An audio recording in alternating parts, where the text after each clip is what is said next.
you see what I see?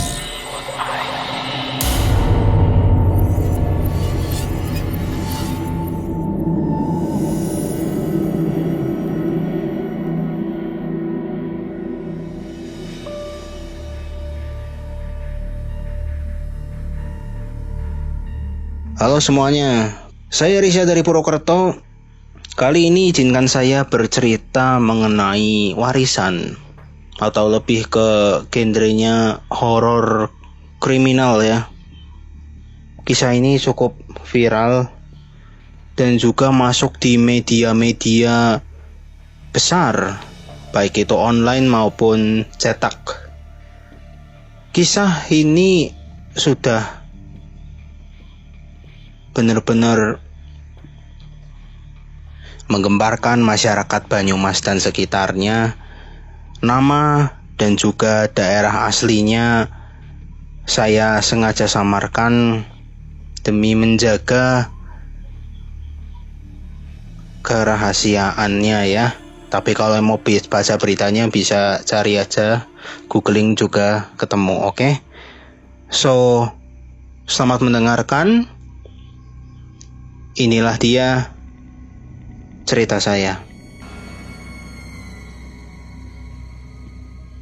Suatu pagi di sebuah desa yang kita bisa sebut saja itu Desa Singgah, salah satu desa yang ada di Kabupaten Banyumas, Mbah Mesem, bukan nama sebenarnya, itu menugaskan kepada Pak Rasman untuk membersihkan kebun belakang rumahnya ya. Membersihkan kebun itu rata-rata paling ya mencabut rumput, terus juga menyapu daun-daun kering, dan juga membakar daun-daunnya itu di sebuah, bisa dibilang galian gitu ya.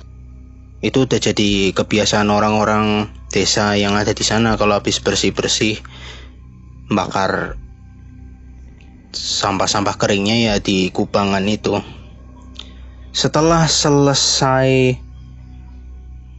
membersihkan kebun, Pak Rasman ini langsung mengambil cangkul dan mencari kubangan ya. Mungkin lebih tepatnya membuat kubangan. Nah, setelah dicari, ada tanah yang lebih tepatnya seperti kubangan kecil gitu, dan Pak Rasman ini berinisiatif untuk menggali kubangan kecil tersebut. Setelah digali, betapa kagetnya Pak Rasman karena di sana ditemukan 4 kerangka manusia. Namun Pak Rasman ini tidak langsung melaporkannya ke Mbah Mesem. Dia selesaikan dulu pekerjaannya, membakar sampahnya. Dia menandai galian yang tadi ditemukan kerangka. Lalu dia menggali lagi di tempat yang sebelahnya gitu untuk membakar sampah-sampah kering itu. Sehari setelahnya, Pak Rasman ini baru bercerita kepada Pak Saren pada hari Sabtu 24 Agustus 2019. Pak Rasman dan Pak Saren ini langsung ke kebun belakangnya Mbah Mesem sesuai izin ya, untuk menggali.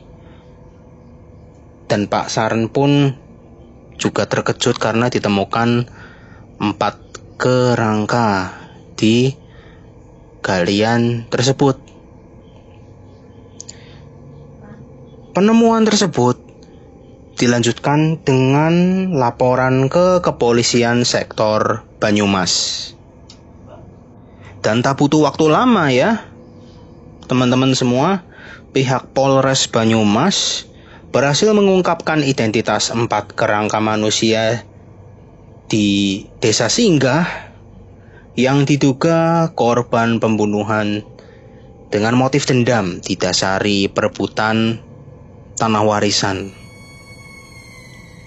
Dari keterangan Konpres Markas Polres Banyumas, berdasarkan rangkaian penyelidikan yang dilakukan oleh tim pada hari Senin 26 Agustus 2019, kami sudah bisa tentukan siapa tersangkanya ya.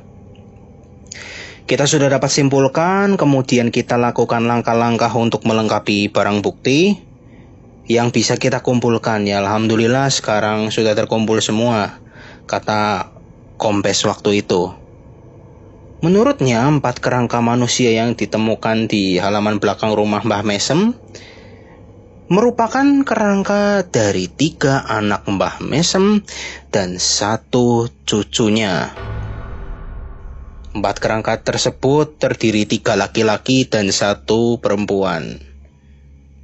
Pembunuhan terhadap 4 korban tersebut ternyata terjadi pada tanggal 9 Oktober 2014 dan dilakukan oleh tetangga Mbah Mesem yang juga anak kedua dari Mbah Mesem, yaitu keluarga Ibu Mina,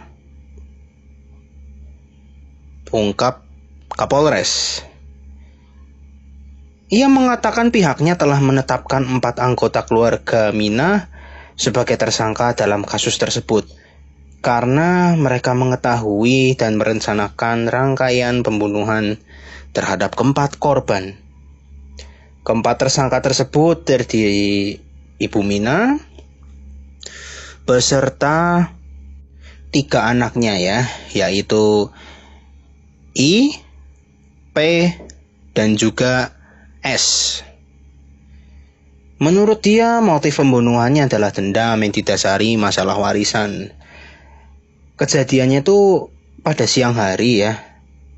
Waktu itu tanggal 9 Oktober 2014, di mana diskenariokan oleh Bu Mina membawa Mbah Mesem ke rumahnya karena kebetulan Mbah Mesem itu waktu itu lagi sakit ya, sakit parah. Dan dibawanya Mbah Mesem ke rumahnya Bu Mina yang pasti agar kondisi rumah di TKP itu kosong. Selanjutnya 2 anak laki-lakinya Bu Mina ini, yaitu I dan P, masuk ke dalam rumah neneknya atau Mbak Mesem. Mereka menemukan pamannya atas nama S sedang mandi, dan ketika keluar dari kamar mandi langsung dipukul menggunakan besi bekas dongkrak. Kondisi besinya sudah seperti ini karena dikubur di dekat saluran air sehingga terkikis, ujar Polres ya, menunjukkan besi bekas dongkrak yang digunakan untuk memukul korban. Setelah dipukul oleh I dengan menggunakan besi, katanya S kembali dipukul oleh P dengan menggunakan tabung LPG berukuran 3 kilo hingga meninggal dunia. Dan selanjutnya jenazahnya dibawa ke salah satu kamar di rumah Mbah Mesem. Sebelum S dibunuh, lanjutnya sempat terjadi percekcokan sehingga terdengar oleh tetangga sekitar rumah Mbah Mesem ya. Saat tetangga datang, ditemui oleh Mina dan disampaikan bahwa ada permasalahan sedikit. Tapi sudah nggak ada masalah. Jadi yang menenangkan tetangga yang datang itu ibu para tersangka ini, ucap Pak Kapolres.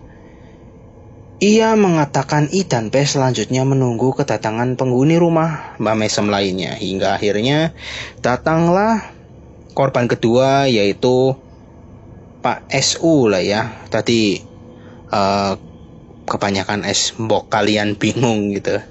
Pak SU korban kedua yang baru pulang dari tempatnya bekerja. Untuk informasi kalian, Pak SU ini adalah guru di salah satu SMP di Banyumas yang sempat, karena menghilangnya dia selama bertahun-tahun itu, sempat diisukan Pak SU ini menghilang karena gabung Gavatar, Gerakan Fajar Nusantara, padahal kenyataannya ya memang dia dibunuh, habis itu dikubur dan baru terungkap sekitar 5 tahun setelahnya ya. Jadi bukan gabung Gavatar. Jadi Pak SU ini baru pulang dari sekolah ya, tempatnya dia bekerja.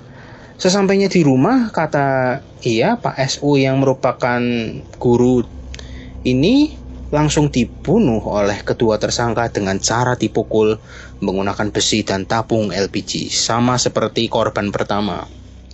Setelah meninggal dunia, jenazahnya Pak SU dibawa ke kamar yang sama dan ditumpuk di atas jenazah Pak SI lah ya. Korbannya tadi SU, SI. Dan tak lama kemudian datanglah saudaranya H, inisialnya H ya, yang merupakan putra bungsu atau putra kelima dari Mbah Misem. Begitu datang masuk ruang tengah, saudara H ini langsung dipukul dari belakang oleh kedua tersangka hingga meninggal dunia, dan selanjutnya dimasukkan ke dalam kamar yang sama lalu ditumpuk dengan korban lainnya. Kendati 3 orang tersebut merupakan target utama, katanya kedua tersangka tahu jika nggak lama lagi akan datang sepupu mereka, yaitu V, yang merupakan putrinya Pak SU yang guru tadi itu, sebagai mahasiswa salah satu kampus Islam di Purwokerto ya. Saat tahu V akan datang, kedua tersangka mencoba mengirimkan pesan singkat melalui telepon seluler miliknya Pak SU agar nggak pulang, biar nggak jadi korban jatuh gitu ya, biar nggak dibunuh gitu. Namun ya pesan singkat itu nggak berbalas karena V sudah sampai di rumah Mbah Mesem, hingga akhirnya ikut dibunuh juga dengan cara yang sama oleh tersangka I dan P. Keempat korban selanjutnya dikubur di belakang rumah Mbah Mesem pada malam harinya. Setelah kejadian tersebut, katanya Mbah Mesem tuh dilarang pulang ke rumahnya oleh Bu Mina, anaknya ya, selama hampir 1 bulan. Dan selama itu pula I dan P, tersangka eksekutornya ini, selalu membersihkan rumah Mbah Mesem yang berjarak sekitar deket banget loh, 5 meter dari rumahnya gitu. Ia mengatakan usai kejadian tersebut, beberapa tetangga tuh seringkali datang untuk menanyakan keberadaan para korban yang meninggal, tetapi disampaikan bahwa mereka pergi merantau. Menurutnya hal itu juga disampaikan Bu Mina kepada Mbah Misem bahwa ketika saudaranya itu pergi merantau sehingga tidak menimbulkan kecurigaan. Sementara tersangka lainnya yang merupakan putri sulungnya Bu Mina, yaitu SN, berperan menjual beberapa barang milik korban, diantaranya sepeda motor, HP, TV, dan lain sebagainya ya. Terkait dengan kasus tersebut, Bapak Kapolres yang waktu itu mengatakan para tersangka bakal dijerat pasal 340 subsidiar, pasal 338 jangto, pasal 55 subsidiar, pasal 362 kitab Undang-Undang Hukum Pidana atau KUHP dengan ancaman hukuman seumur hidup atau 20 tahun penjara. Nah, khusus tersangka Bu Mina dikenakan pasal 480 KUHP, di mana dia tidak terlibat dalam rangkaian pembunuhan maupun perencanaannya, namun dia menjual barang-barang milik korban. Dan para tersangka ini sudah disidang per Januari tahun 2020, awal tahun lalu. Disaksikan oleh ibunya Bu Mina ya, Mbah Mesem, dan juga para saudara-saudara kandungnya alias ya kakak dan adiknya. Jadi Mbah Mesem ini kan punya 5 anak, yang meninggal 3, sisa 2, satunya tersangka, satunya lagi yang juga menjadi saksi menemani Mbah Mesem ya di persidangan waktu itu. Dan anak sisanya ini yang laki-laki yang menjadi saksi menemani Mbah Mesem di persidangan itu mengatakan di wawancara sama media bahwa ia mengharapkan hukuman yang setimpal seumur hidup kepada para tersangka karena telah melakukan tindakan yang biadab, menghilangkan nyawa saudara-saudaranya sendiri karena perebutan tanah warisan. Mungkin itu bagian misteri itunya ya, itu bagian kriminalnya ya, itu bagian kriminalnya. Dan bagian angkernya ini dia. Jadi selama 5 tahun hilang itu warga-warga pada melihat aktivitas dari rumah Mbah Mesem. Yang mana Mbah Mesem itu kan ada di rumah yang berjarak 5 meter dekat rumahnya ya. Maksudnya di tetah sebelah rumahnya gitu. Dia tuh melihat aktivitas yang gak biasa. Misalnya seperti ada sosok orang yang membersihkan kebunnya, yaitu korban H. Padahal dari anak-anaknya Mbah Mesem ini, almarhum H yang paling rajin bersosialisasi. Makanya itu tadi ketika dia lagi disamper bahasa Banyumasnya atau disamperin buat ikut kegiatan sosial, kerja bakti atau apa, ia itu hanya menunjukkan wajah pucatnya dengan tatapan kosong dan selalu tetap asik gitu membersihin kebun. Dipanggil-panggil nggak dengar, padahal emang dia tuh ngelihat kayak ada yang beda, kok kepalanya jadi agak bengkak gitu ya. Ternyata memang yang diajak omong sama warga-warga situ itu bukan sosok sebenarnya, melainkan sosok yang menyerupai korban ya. Bukan cuma almarhum H saja yang menunjukkan eksistensinya, tapi termasuk Pak SU yang guru ya. Pak guru ini, anaknya Mbak Mesem yang meninggal itu, kelihatannya berangkat dengan pucat ya. Biasa namanya sosok menyerupai itu kan pucat dan juga membawa energi yang cukup dingin gitu. Nyetar motor kelihatannya gitu, padahal bukan motor sebenarnya. Lalu dia pergi, dan juga suara motornya tuh kayak kita dengar suara motor yang kebawa oleh angin gitu loh, bukan suara motor yang deket gitu, orang habis ngenyelip kita, bukan gitu. Suaranya tuh kayak suara-suara yang kita dengar suara motor tapi dari jauh, suara motor yang kebawa angin kayak gitu. Jadi meskipun tanggal 9 Oktober 2014 malamnya sudah dikubur, tapi aktivitasnya secara kasat mata masih berjalan. Dan V ini yang cucunya yang putri itu juga masih kelihatan seperti berangkat kuliah. Dan anehnya di kampusnya V, meskipun sosoknya datang, tapi absennya tetap kosong. Jadi teman-temannya saya melihat, dosennya juga melihat, tapi memang kegiatannya tidak semestinya. Karena apa? Karena yang datang di kuliah dan yang datang di sekolah tempatnya Pak SU mengajar itu bukan sosok sebenarnya, karena itu gaib. Dan ketika laporan dari Pak tukang kebun tadi, Pak Rasman dan juga Pak Saren baru melaporkan ke Polres Banyumas tanggal 24 Agustus 2019, barulah masyarakat tersadar bahwa yang mereka lihat itu bukan manusia, tapi sosok yang menyerupai, yang mana Ciri-cirinya adalah kulitnya lebih pucat, energinya lebih dingin, dan juga kepalanya rada sedikit bengkak karena benda tumpul yang dipukul di kepala para korban yang akhirnya meninggal ya. Mungkin juga mengeluarkan darah karena pukulannya cukup keras dan mengakibatkan bocor.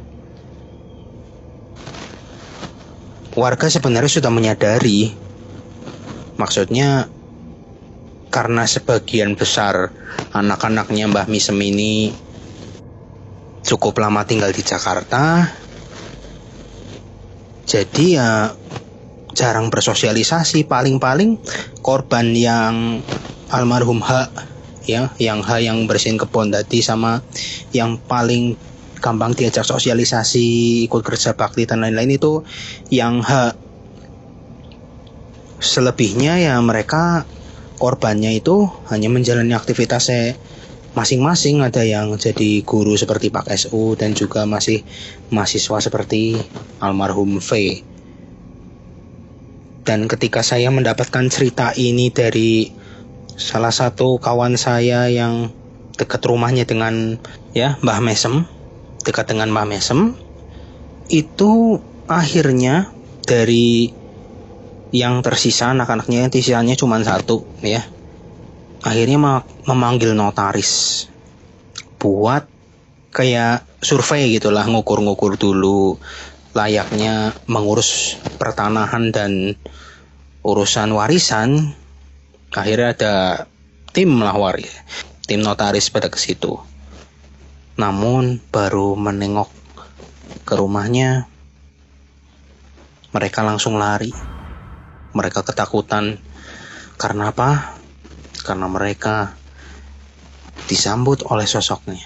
Jadi baru sampai rumah, pas ngelongok ke kaca, di dalam rumahnya itu di ruang tamu berjejer 4 pocong yang wajahnya pucat dan menatap ke arah jendela di mana tim notaris itu sedang melihat ke arah mereka.